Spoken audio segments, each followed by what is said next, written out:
Just gonna wing it here. Okay, so this past week or so, I was really gung-ho on building a bathroom vanity for the bathroom downstairs, and I got all these parts made and fitted, and I thought, well, before I install them, I want to put a nice finish upon them, and while I'm putting the nice finish on them, I thought, well, as long as I'm doing that, there are a few other trim pieces needed in the room, so I scared up a door casing here that just needs one more coat of polyurethane to be done.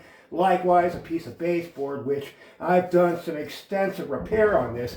Oh, we're going to use this as an example. Now, we can see right through here, kind of a dark line. There was a big check here, and I filled it with glue and homemade putty made of the sawdust from doing that. Well, for the door head, oh, good golly. Well, I went out and bought some store-bought putty and filled various holes, and oh, this is just hideous. I can't be having that. So, lucky me, I do have one more door head that, well, I'm going to use this instead of that because, well, got to have standards, huh?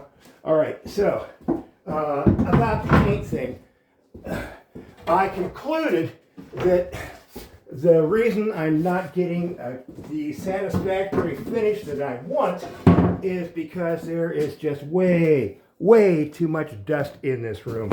And so in this, as we can see here, we have sawdust there, general dirt laying around, and oh, there's a chunk of drywall. We'll get to that in a minute. Anyway, in the process of removing dust from this room, I've made some effort to totally reorganize the workshop. All this stuff you see sitting on the wall was clutter that was sitting around on the floor, the workbench, which is still overloaded, but I can almost get to all the drawers now. Cleaning up, and that's been a major effort. But, well, one thing I did, this workshop here, I've only, every single thing that you see here has been moved 16 times in the past year, and it's time they finally get a home. And one thing, I've hung all new drywall throughout this room within the past year.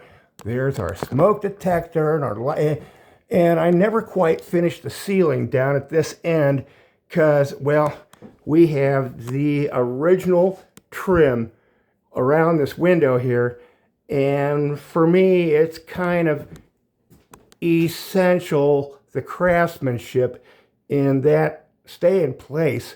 So I've made every effort to not disturb that in trying to make a decent place so that I can spray this stuff and have less dust. Well, we certainly got a lot of dust right now, and that is the last piece of drywall. I never got around to hanging it here, and even along here, I didn't get all the screws in, so now to get it kind of sucked up, it had sagged considerably from where I left off a year ago and getting to it now. And by the time I got to this end, I had to raise it up like half an inch. And we got way too many screws in there because that's what you got to do to suck something up that's been sagging. Well, anyway, even at that, the ceiling, it's an old house and the ceiling sags, and we can see this piece of drywall cut is nowhere close to a straight line. And, well, just for your entertainment, I am going to attempt to put that thing up there.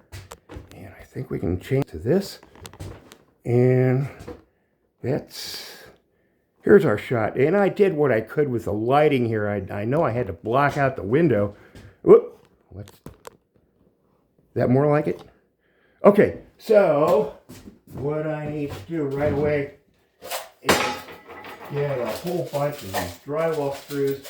What I'm using is 1 5/8 drywall screws. Just dropped one on the floor. Oops. And got a little bench here to stand upon. I've got my driver with the whole drywall bit thing here. One of these that kind of compresses the paper around the screw as it drives the screw in so that it does not break the paper. That's the type driver I'm using. And well, wow, this has been an issue here. Like I said, it's an old house. Originally, the walls and the ceiling were lath and plaster, and they never really put any adequate framing up here to hold something like a piece of drywall, that would be a modern thing now. But so what I had to do is add framing throughout here, and actually this piece, boy, these two were a booger to put in because they kind of tuck up and the ceiling screws into them to support them. But okay, enough chatter. Let's see if I can get this thing in. I've been playing around with cutting it, and I made a whole bunch of marks on the ceiling here where the studs are, and it seems to be tight on the ends. I got a little gap in the middle. And there we go. And, well, a few more screws. And with that, well, I finally got all the drywall hung in the workshop after, well, I started in on it almost a year ago, and, well, maybe I'll get it taped someday.